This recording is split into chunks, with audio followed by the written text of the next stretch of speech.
Hey, peace and blessings. This is brother Mike X. I'm standing in the bookstore, my brother Peace, Jibriel. Introduce yourself, brother Jibriel. Brother Jibriel, Respect for Life Bookstore. We in the building right now. Got my man Mike X right here. And you know how we do. We in here just dropping some knowledge, dropping some wisdom, and trying to give a good understanding of where we at and what we need to do. So that's what it is, man. Give us the address of the bookstore, bro. We at 537 Nostrand Avenue, right here in the heart of Brooklyn, Bed-Stuy, some say Crown Heights. You know, depending on which set you claim it. You know, so we right here, 537 Nostrand Avenue, between Atlantic and Herkimer. Right here, just 2 blocks from the A train, going in the direction of the traffic. Anytime, 9 a.m. to 9 p.m. every day of the week. That's what it is. Friday, yeah. That's what it is. I'm, just panning out. The brother has a ton of must-read books and documentaries. You can come through. He guys also has like apparel, Indeed. And I want to tell you something, like for y'all know, like I live in the Northeast Bronx, but my son lives out here in Brooklyn. And I was just saying, telling, I've been coming out here, my son just turned 23 today. And I remember when we first started coming through, my son was a little boy, like 6 or 7 years old. So brother Jibriel been holding it down for a minute. This is an oasis. This is a black bookstore in the middle of the hood, that's dropping knowledge, wisdom, understanding, and truth to whoever wants to take advantage of it, man. And that's what the black man and black woman needs most. We need truth, And when you go outside these doors, we was also talking about, for those of y'all know on my last YouTube clip, I was talking about gentrification. So, me and brother Jibril was talking about gentrification, brother. Like, how you feel about, what you see in the neighborhoods, man, as far as outsiders and foreigners taking control of our economic foundation, brother? As I was saying, brother, it's nothing that our unity can't solve. You know what I'm saying? It's nothing that our unity can't solve, and that's the frustrating aspect of it, is that all we have to do is support each other. All we have to do is, when we get our properties, when we get our land, when we get our brownstone, when we get anything that we have, we must hold it, because our property and the land is very a valuable resource to us. So we gotta hold it. Don't sell it to those who are trying to get us out. Keep it and rent it out at a reasonable price to your people, so that we can keep our community and make it stronger. Keep the black family together. Don't go outside. Keep that energy. Keep that culture.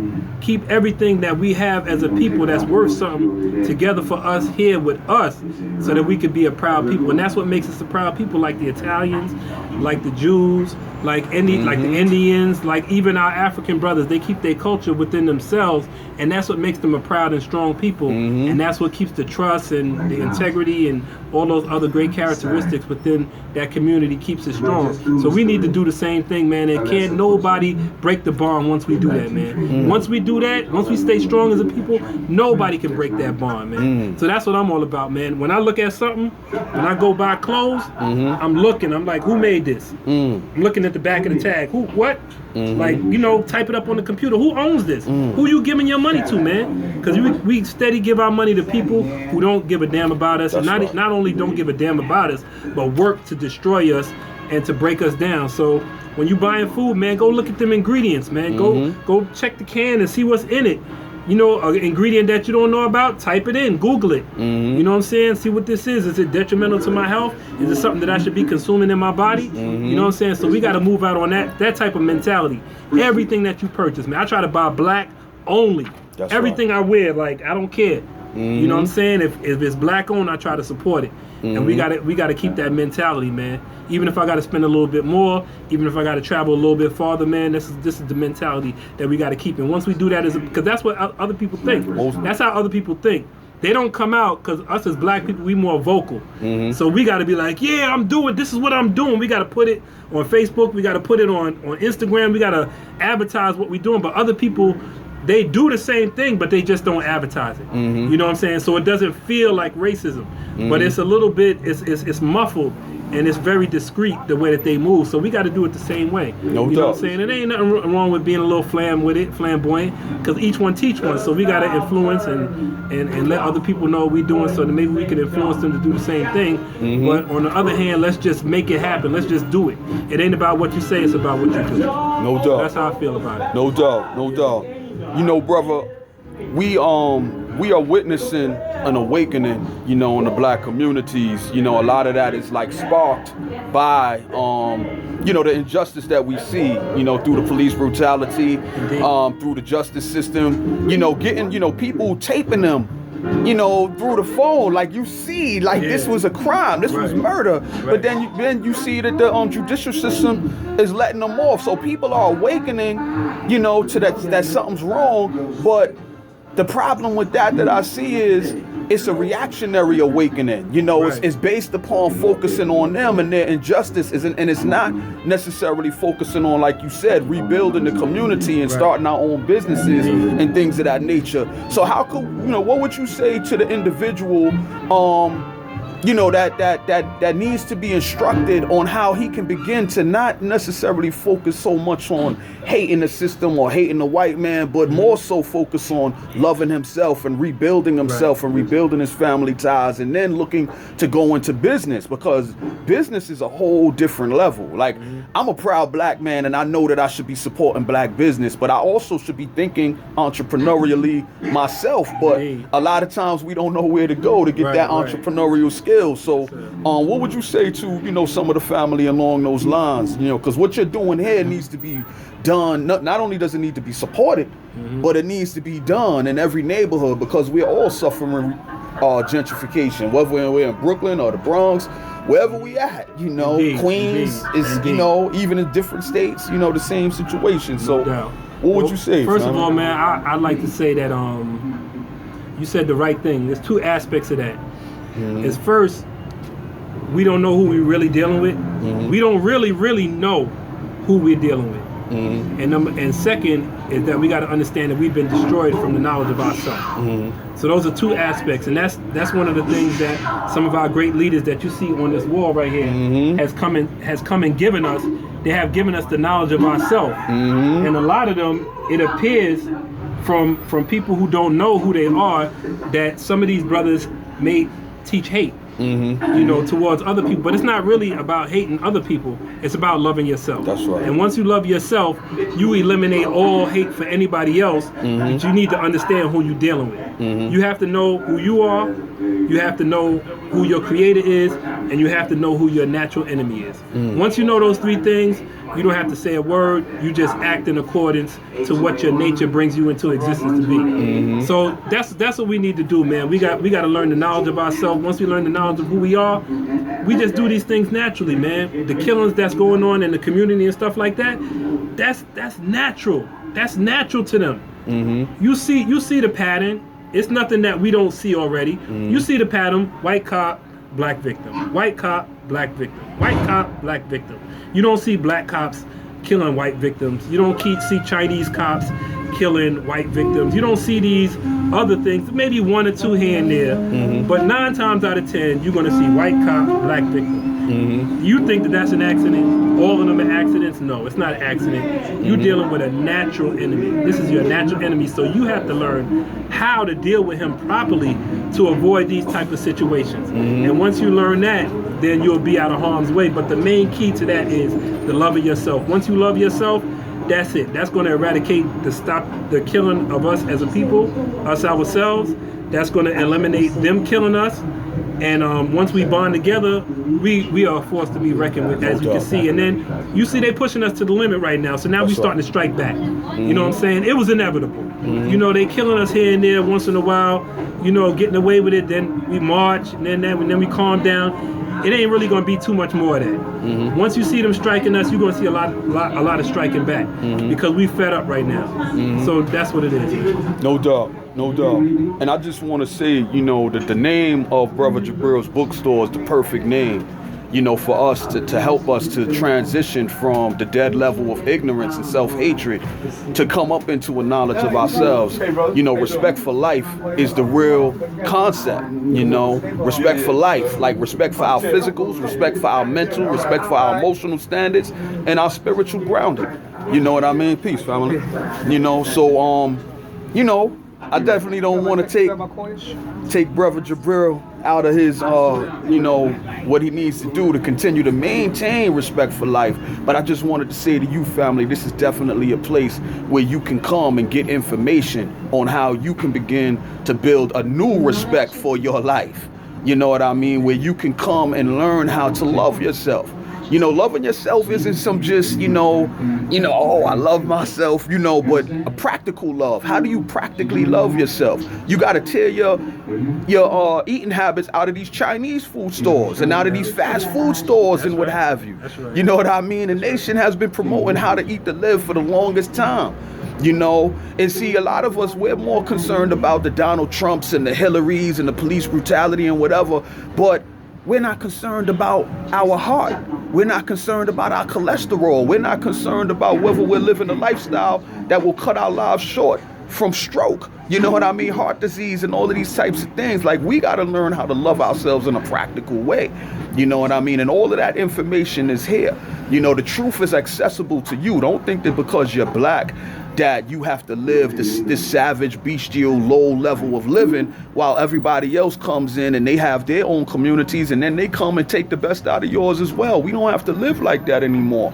But what we got to do is we got to give up that savage-minded, low-level style of living. We got to come up into a civilization of being perpendicular, standing on our square and going about our business as men and as women.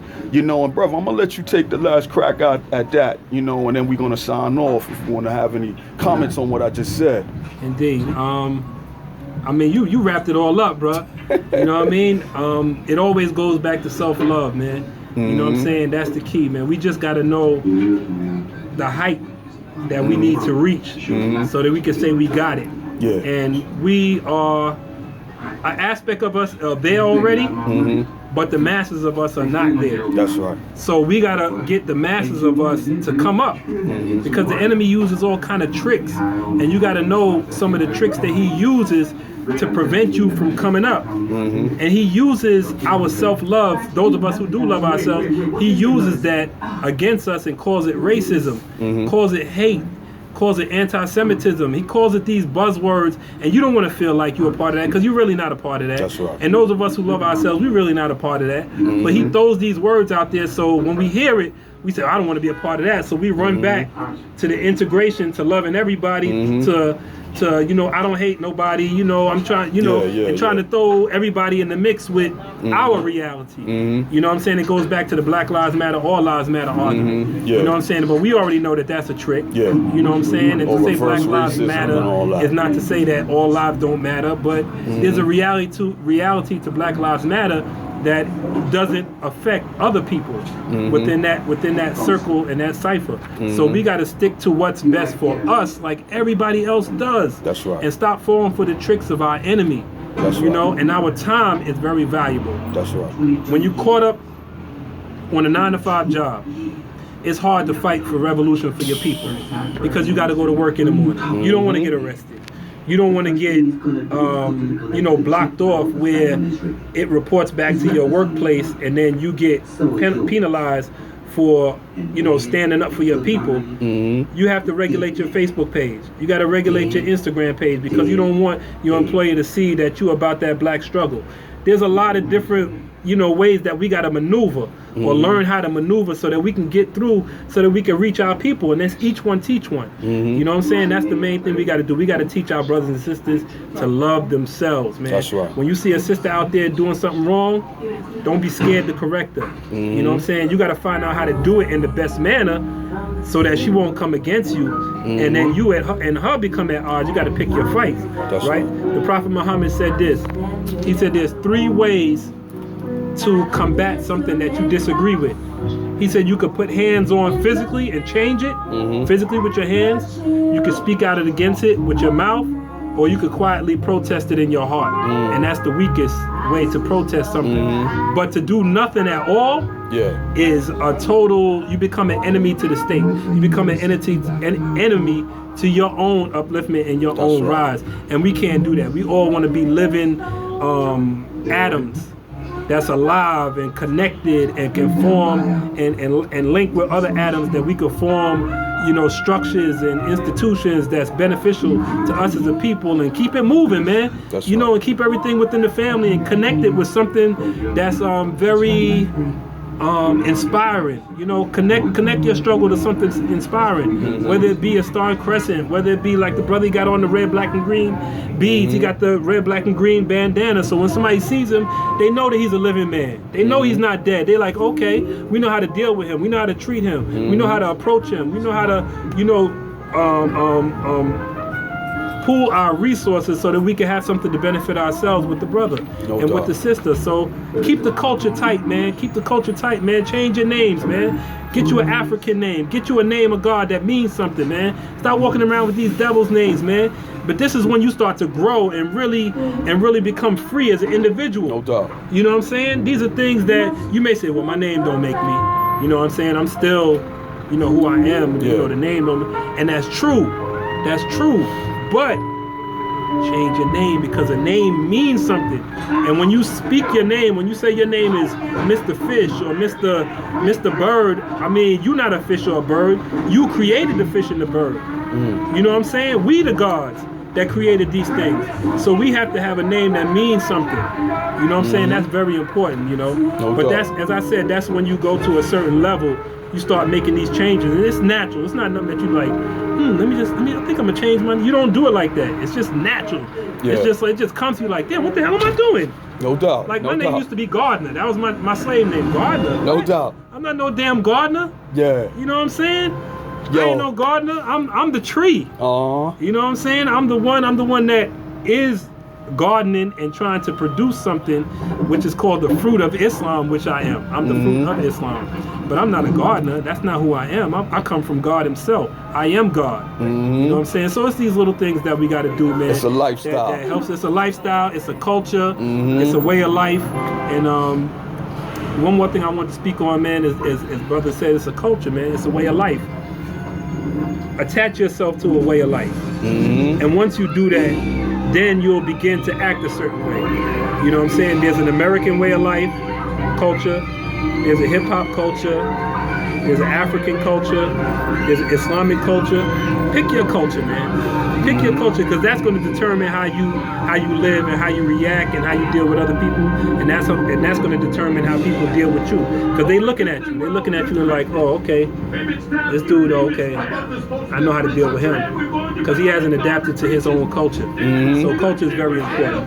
But we're going to get back into that on the next tape. You know what I'm saying? But meanwhile, come down and respect for life, man, and get your books, get your DVDs, get your tapes, get your incense, get your bean pies, get your soap, get your toothpaste, get your buttons, get whatever you need to refine yourself culturally and spiritually and mentally. No doubt. Give them the address one more time, family. 537 Nostrand Avenue between Atlantic and Herkimer. Come on down, 9 a.m. to 9 p.m. Monday through Friday, Saturday 12 to 9, Sunday 2 to 8 p.m. Peace. No doubt, family. And as we sign off, I just want to say, we are free. We're free to begin to take the responsibility to stand up for ourselves, man. And don't worry about who's going to follow you. Don't worry about how the system is going to regard you. Don't worry about your family, your friends, your loved ones, your neighbors. Don't worry about them so much as you worry about yourself. Beginning to do the things that's going to allow you to cast off, mental slavery, self-hatred, and all of the other things that have held us down and made us the main abusers of ourselves in these neighborhoods. The change that you want to see on the outside starts on the inside. And as you come down here and you begin to take this information and you begin to absorb that information, it's going to make you want to eat better. It's going to make you want to digest mental images and other things better. So you're going to be about, I got to turn this TV off. I got to turn this radio off because they trying to brainwash me. You know what I mean? So when you get this information, you don't need to be focused so much on what they're doing to you. You're going to seek to have a stronger emotional balance, and you got to you got to connect with the Most High, man. You got to connect with the Most High, because I'm gonna tell you, family, you know, I'm someone who, you know, believes in a lot of different spiritual, cultural, political traditions, you know, so I'm not about trying to, this one is better than that one or whatever, because I believe that it all comes from the Most High. You know what I mean? And as you connect and you know how to bring them together, the common interest and purpose of these spiritual traditions are to help you to rise up into your godhood, man. You know what I mean? So that's what we got to do, family. So having said that, you know, I want to thank you. And please come down here and patronize a Good Brother store. You know what I mean? We can put an end to the gentrification if we take our dollars out of the things that destroy us, like the liquor stores, like the Chinese food stores, like the fast food restaurants that got us dying from heart disease and stroke and high cholesterol and diabetes and all of those types of things. That's all they're pushing on us. Come here, get respect for life, man. Definitely meet with Brother Jibriel, man. And that's what it is right there, family. Peace, family. Peace and blessings. Thank you for listening, yo.